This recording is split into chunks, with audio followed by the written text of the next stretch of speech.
পঞ্চগড়ের বাংলাবান্ধা স্থলবন্দরে ভারতের ট্রান্সশিপমেন্ট সুবিধা প্রত্যাহারে কোনো প্রভাব পড়েনি। দেশের একমাত্র চতুর্থ দেশীয় এ বন্দর দিয়ে ভারত, নেপাল ও ভুটানের সঙ্গে নিয়মিত বাণিজ্যিক লেনদেন অব্যাহত রয়েছে।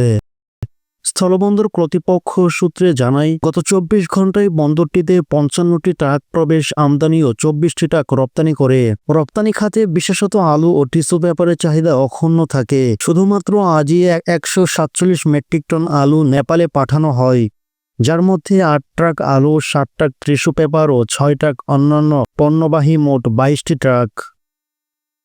অন্যদিকে আমদানির ক্ষেত্রে ভুটান থেকে ২৯ ট্রাক পাথর, নেপাল থেকে ১১ ট্রাক আখের চিটাগুড় ও ৩ ট্রাক কাঁচ, ভারত থেকে ৫ ট্রাক আতপ চাল আসে।